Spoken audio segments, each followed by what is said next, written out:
Assalamualaikum warahmatullahi wabarakatuh. Gimana adik-adik kabarnya? Sehat ya? Semoga kita selalu dalam keadaan sehat walafiat. Nah, hari ini kita mempelajari tentang bab baru nih, tentang materi genetik. Nah, sebelumnya adik-adik semua sudah belajar tentang metabolisme ya, yang ada katabolisme dan anabolisme. Nah, dalam materi ini, kurang lebih 1 bulan ke depan, kita akan belajar bersama. Jangan lupa berdoa dan simak videonya baik-baik. Oke, hari ini kita belajar tentang materi genetik. Nah, sebelumnya mohon maaf ya kalau misalnya dari awal sampai akhir banyak suara yang mengganggu pembelajaran kita hari ini. Nah, sudah siap belajar tentang materi genetik? Siap ya? Nih, jangan kalah nih sama stikernya. Udah pada semangat gini, kalian juga harus semangat ya, walaupun kita belajarnya secara daring. Nah, apa sih materi genetik itu? Nih, sebelum ke pengertiannya, genetika itu adalah ilmu tentang hereditas atau pewarisan sifat pada makhluk hidup. Nah, jadi materi genetik adalah unit pewarisan sifat bagi makhluk hidup. Dan materi genetik inilah yang menyebabkan makhluk hidup tidak ada yang identik. Walaupun ada seseorang yang kembar identik dengan saudaranya, tetapi mereka juga memiliki perbedaan. Nah, di materi genetik ini apa sih yang akan dipelajari? Nah, yang akan dipelajari itu ada kromosom, gen, DNA, RNA, dan sintesis protein. Tapi pertemuan kita hari ini kita mempelajari tentang kromosom dan gen. Nah, kita lanjut ke materi genetik berada di seluruh tubuh, yaitu pada setiap sel. Jadi setiap sel kita itu kan banyak banget ya, ada berjuta-juta. Nah, di dalamnya itu ada materi genetik. Nah, dan setiap sel, jadi setiap satu sel itu mengandung kromosom yang terdiri dari untayan gen. Nah, di dalam gen itu nanti terdapat DNA dan RNA. Jadi dalam setiap satu sel itu mengandung kromosom yang terdiri dari untayan gen. Nah, itu tuh gimana sih? Nah, gini. Jadi setiap sel mengandung kromosom yang terdiri dari untayan gen. Nih, kalian bisa lihat ini di struktur kromosom. Jadi ini manusia itu tersusun atas jutaan sel. Nih, jutaan sel ya. Ini sel manusia itu ada organel-organelnya. Kalian sudah belajar ya tentang sel. Nah, di sini tuh ada nukleus atau inti sel. Nah, di dalam inti sel ini terdapat kromosom. Nah, kromosom ini bila dibentangkan si lengannya itu terdapat protein histon. Nah, bila dibentangkan lagi nanti terdapat DNA. Nah, DNA ini nanti kita pelajari di pertemuan berikutnya ya. Nah, di sini itu ada untayan-untayan DNA ya. Jadi ini itu yang terdapat pada gen. Jadi DNA itu terdapat pada gen. Nah, jadi kromosom ini bila dibentangkan seperti ini ya strukturnya. Nah, kita lanjut. Nah, kromosom. Nah, tadi kita udah ngomongin kromosom ya dari tadi. Nah, ada nggak yang tahu apa pengertian dari kromosom? Ya, pengertian kromosom yaitu merupakan benda halus berbentuk lurus seperti batang atau bengkok. Jadi, bentuknya itu ada yang lurus seperti batang, ada yang bengkok ya, dan berfungsi membawa materi genetik. Mengapa membawa materi genetik? Karena tadi, nah, di dalam kromosom ini terdiri dari untayan gen. Nah, yang di dalamnya ini ada materi genetik. Nah, lalu di kromosom ini kita sering lihat seperti ini ya bentuknya. Namun, kromosom yang sesungguhnya itu bentuknya seperti ini ya. Dia itu memiliki sentromer dan lengan. Nah, kalau misalnya bentuknya seperti ini, berarti itu tuh sudah mengalami duplikasi di proses metafase. Nanti kita mempelajari ini di bab selanjutnya tentang pembelahan sel.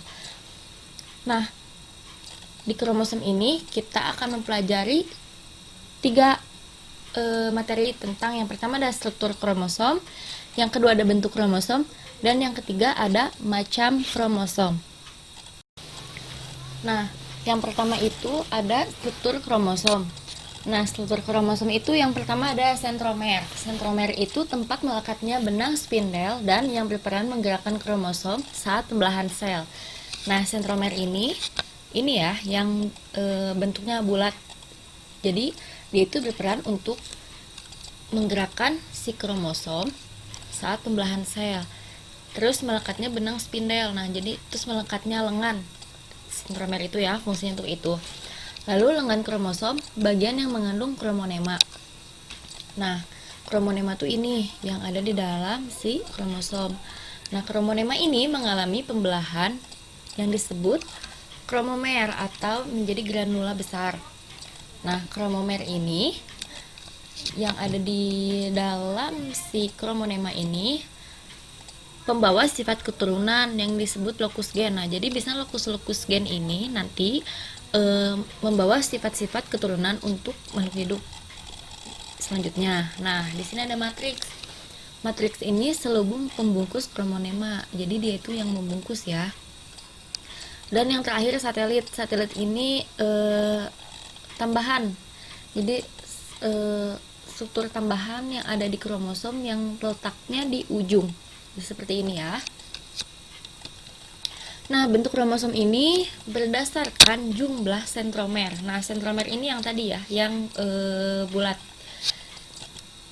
Terbagi menjadi 3. Nah, kromosom yang memiliki 1 sentromer disebut monosentris. Disentris, kromosom yang memiliki 2 sentromer. Dan yang ketiga, polisentris, kromosom yang memiliki banyak sentromer. Itu berdasarkan jumlah sentromer. Nah, kalau bentuk kromosom berdasarkan letak sentromernya terbagi menjadi 4. Nih, ada telosentrik, akrosentrik, submetasentrik, dan metasentrik. Nah, sentromer telosentrik ini sentromernya itu terletak di ujung lengan kromosom. Jadi ada di ujung ya kalau misalnya telosentrik ini. Lalu yang kedua itu ada akrosentrik.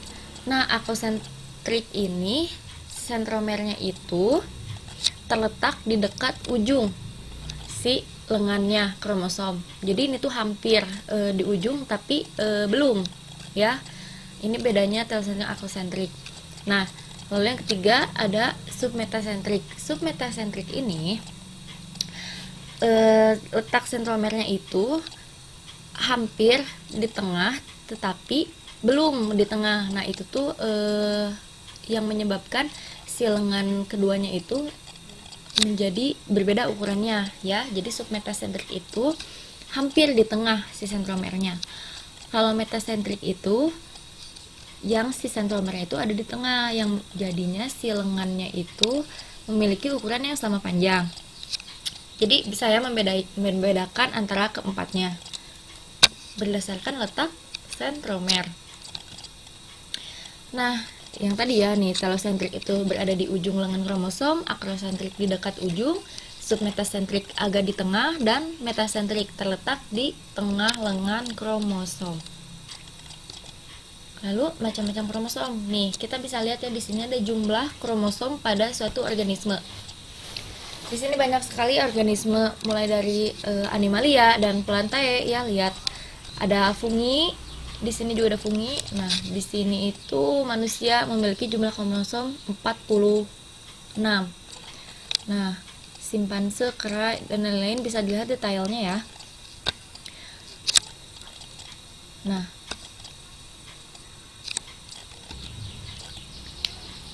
nih sebenarnya di sini itu ini tuh salah, belum dibenerin ya. Harusnya ini berdasarkan macam kromosomnya itu ya, bukan jumlah sentromer. Kalau jumlah sentromer itu yang tadi. Jadi ini tuh berdasarkan macam kromosom. Nah, kromosom itu dibagi menjadi dua ya, bukan 4, dibagi menjadi dua. Ada kromosom autosom dan kromosom gonosom. Kromosom autosom ini kromosom tubuh yang menentukan karakter fisik.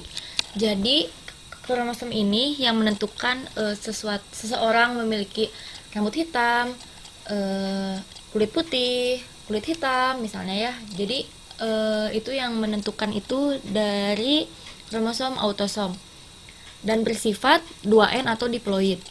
Nah, lalu yang kedua ada gonosom. Nah, kromosom seks ini yang menentukan jenis kelamin. Jadi kromosom gonosom ini kromosom seks yang menentukan jenis kelamin pada manusia. Nah, ini tuh bersifat haploid. Nah, lalu ini kromosom manusia itu kan berjumlah 46 nih. Nah, dan rumus kromosom manusia adalah 22 pasang autosom ditambah 1 pasang gonosom. Nah, satu pasang ini kan terdiri dari 2 buah. Jadi, bila dijabarkan seperti ini. Perempuan nih, 22 AA ditambah XX atau 44A ditambah XX. Nah, mengapa ini 44A, ini 22 AA? Jadi, 44A ini adalah jumlah kromosom autosom ya. Nah, bila dijadikan berpasang-pasangan kan berarti 44 ini dibagi 2, jadi 22 ya. Nah, jadi si autosomnya ini itu 22 itu karena dihitungnya sepasang. Jadi 22 AA. Kalau misalnya jumlah fullnya kromosom autosom itu 44A. Paham ya? Ini XX itu kromosom gonosom yang menentukan jenis kelamin. Kalau perempuan itu XX. Nah, sama seperti perempuan yang tadi yang 22AA dan 44A itu sama. Nah, yang membedakan perempuan dan laki-laki itu ada di kromosom XY. Nah, laki-laki itu memiliki kromosom XY ya, bedanya dengan perempuan itu. Nih, kromosom pada manusia normal. Jadi, nanti di bab-bab selanjutnya kita akan mempelajari tentang persilangan antara misalnya induk dengan induk menghasilkan suatu keturunan. Nanti kita bahas di bab selanjutnya. Nah, perempuan ini bila mengalami pembelahan sel, nanti kita setelah belajar tentang materi genetik, kita mempelajari tentang pembelahan sel. Nah, si perempuan ini terjadi pembelahan haploid ya, karena tadi kromosom gonosom itu bersifat haploid atau N. Jadi bila dijabarkan seperti ini, setelah si ovum mengalami pembelahan sel, dia itu menghasilkan 22A tambah X. Nah, bila sperma mengalami pembelahan sel menghasilkan 22A tambah X dan 22A ditambah Y. Ini mengapa perempuan hanya X? Karena hanya satu ya, X. Nih, kalau laki-laki X itu karena dia itu memiliki XY. Ini maaf ya, bukan 2A2A tapi 22AA. Maaf typo nulisnya. Jadi selanjutnya ke sini dia itu bila menikah nih, si perempuan dan laki-laki menikah. Dia itu menghasilkan si X misalnya dari ibu, ya selalu X, ibu tuh menurunkan X. Nah, ayah itu misalnya menurunkan X nih. Jadi anaknya itu menghasilkan anak perempuan ya. Nah, XX. Kalau misalnya ayahnya menurunkan Y, ibu selalu menurunkan X, berarti anak yang dihasilkannya X, Y. Nah, berarti dapat disimpulkan bahwa jenis kelamin kita itu berdasarkan pembawa dari sperma ayah ya. Jadi yang menentukan jenis kelamin kita itu dari ayah. Next, selanjutnya kita ke ini nih, kromosom sel tubuh manusia. Nah, ini tuh pada pria normal seperti ini, pada wanita normal seperti ini, biasanya ada gangguan-gangguan kromosom atau sindrom ya, nanti kita pelajari. Jadi yang mengganggu kromosom-kromosomnya. Nah, ini nih yang membedakan. Ini kromosom XX itu pada perempuan, nah ini kromosom XY ini nih pada laki-laki. Paham ya? Nah, selanjutnya kita belajar tentang gen. Nah, gen itu satuan terkecil dalam sel yang berperan menentukan hereditas atau sifat keturunan. Nah, bisa dilihat di sini nih. Di dalam sel ini, di dalamnya itu terdapat kromosom. Di dalam kromosom ini, di dalamnya itu terdapat gen. Nanti di dalam gen ini terdapat DNA, ya, materi-materi genetik. Nah, yang pertama ini ada komponen penyusun gen. Nah, komponen apa saja yang menyusun gen? Nah, ada 3 komponen yang menyusun gen, yaitu yang pertama itu ada rekon. Rekon ini komponen yang lebih kecil dari gen yang terdiri 1 atau 2 pasang nukleotida. Yang kedua itu ada muton. Muton itu komponen yang terdiri atas lebih dari 2 atau beberapa nukleotida. Sistron itu yang ketiga ada komponen yang terdiri atas ratusan nukleotida. Jadi bisa dibedakan kalau rekon itu terdiri atas 1 atau 2, muton itu terdiri atas lebih dari 2, dan sistron ini terdiri dari ratusan. Nah, nukleotida ini apa sih? Ada yang tahu nggak? Kalau nggak tahu, nanti kita belajar di minggu depan ya, di pertemuan kedua tentang materi genetik. Nah, selanjutnya ada sifat gen. Nah, sifat gen ini yang pertama mengandung satuan informasi genetik, seperti yang tadi sudah dijabarkan ya. Nah, yang kedua itu ada mengatur sifat-sifat yang diturunkan. Yang ketiga terdapat di kromonema dalam kromosom. Jadi yang tadi ya, jadi si gen itu terdapat di dalam lokus yang ada di kromonema. Jadi yang keempat itu sebagai zarah yang kompak dan menempati lokus dalam kromosom. Jadi itu sifat-sifat gen yang dikemukakan oleh Thomas Han Morgan ya. Ini tokohnya yang menjabarkan tentang sifat-sifat gen. Nah, fungsi gen ini yang terakhir. Fungsi gen adalah menyampaikan informasi genetik kepada generasi berikutnya. Jadi fungsinya itu dari induk kepada anak, induk itu menyampaikan informasi genetik kepada generasi berikutnya. Jadi seperti keturunan, misalnya kayak seperti tadi ya, rambut hitam itu bisa saja keturunan dari ibu atau dari ayah dan sebagainya. Lalu yang kedua itu ada mengatur perkembangan dan metabolisme individu. Nah, itu fungsi gen, mengatur perkembangan dan metabolisme individu. Kita sudah belajar metabolisme ya di bab sebelumnya, tentang ada metabolisme itu ada katabolisme dan anabolisme. Nah, ini sumber belajar kalian bisa akses di sini, atau kalian boleh mencari literasi yang banyak tentang kromosom dan gen atau materi-materi genetik lainnya.